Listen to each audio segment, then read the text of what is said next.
What is up, guys, and welcome to another episode of the Unexpert Analysis. I am Carlos Medina, and today I am reviewing The Incredibles 2. That's right, guys, the long-awaited Pixar film that we've been waiting 14 years for. 14 years is the first one. It feels like time has just sped up. I remember watching it when I was like a little kid, just watching this first one like probably every day, even watching it in the theaters. But we waited 14 years, which is kind of weird. We've had 3 Cars films, we've only had 2 of The Incredibles. I don't know. I just know that the writing process does take a long time, especially with animation films.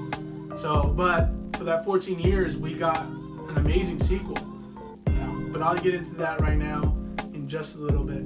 The Rotten Tomatoes score for this film is at a 94% compared to its first one, The Incredibles, 97. So it's like a 3% off, but you can't really even tell. This movie is just a great sequel, and it kind of goes off from the first one.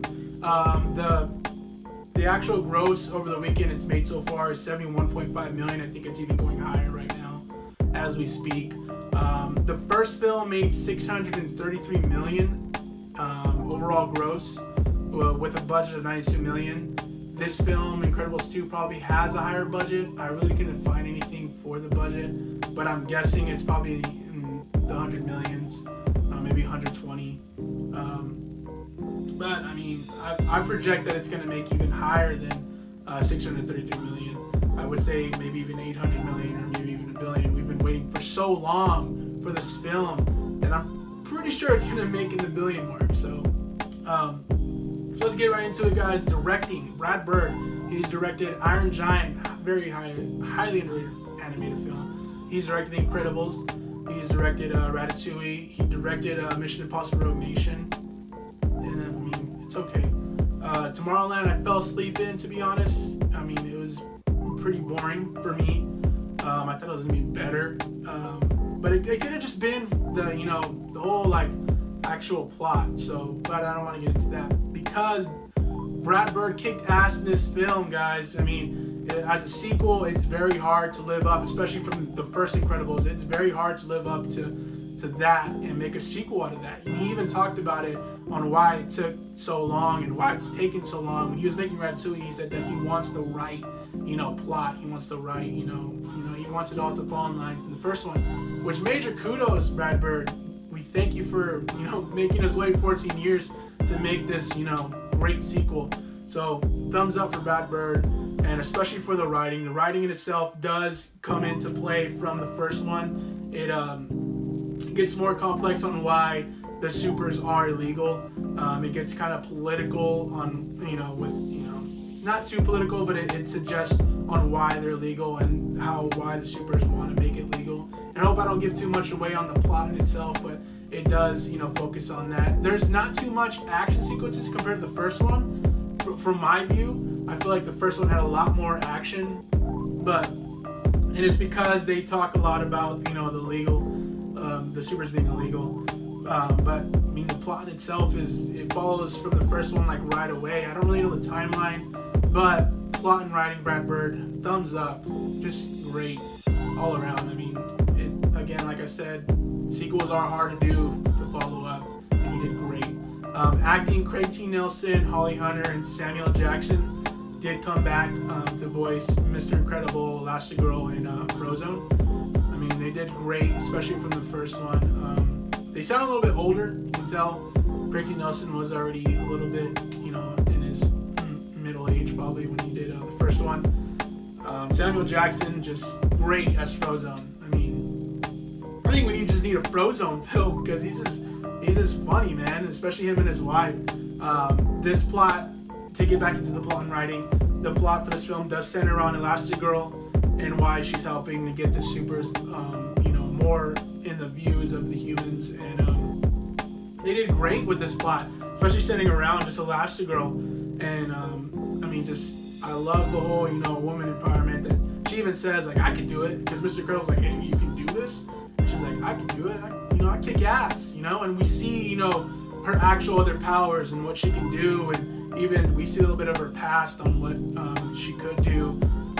So major kudos for the plot and writing for that, showing us Elastigirl, and not just Mr. Incredible the whole time. I love that we had Elastigirl to see, kick ass. So acting, thumbs up, great. Cinematography, animation designers, or just in general the cinematography, Brad Bird and I don't know who pretty much does animation for Pixar, but Pixar has great cinematography. Look at Coco, look at Up, the colors that they choose and the animation that all just come together and link up. It follows the sequences of all the scenes, and major kudos Pixar. Thank you. Cinematography for this film is a big thumbs up. I don't think I've ever seen a Pixar film not have anything, even from the first Toy Story. Beautiful. Thank you, Pixar. Music score, which is my favorite thing to talk about. Michael Giacchino, one of my favorite composers for film. He's done Jurassic World, War for Planet of the Apes. War for Planet of the Apes is one of the best music scores of all time. It has a Western feel to it. He's done Spider-Man Homecoming. He did Rogue One, Star Wars.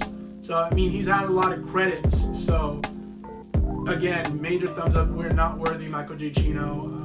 There's so much to talk about music score, especially with Michael Giacchino. I just really don't want to make this video longer than it should be, because I've talked about him in the past, especially with other films and episodes that we've done. Michael Giacchino, you put so much in this film, especially for music score, that it made me come back to when I was a kid and I watched this first film and I would just hear the music, and it's so beautiful. Thank you, major kudos, Michael Giacchino. You're not worthy. Final, score, final act. The final act in itself is just great. So much action towards the end. You're just, what is going on? So, but guys, my final, recommendation is go watch it. Go see it. If you're a big fan of the first one, just go watch it, because it's great. Even if you haven't seen the first one, you're gonna love it.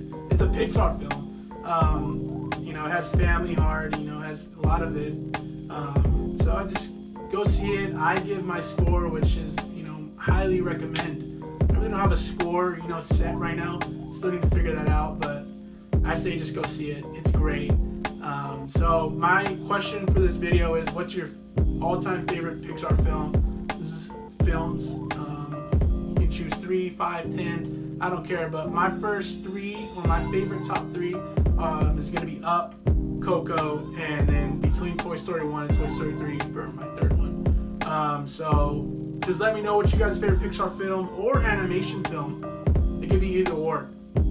Just leave a like and a comment, and I'll see you guys when I see you.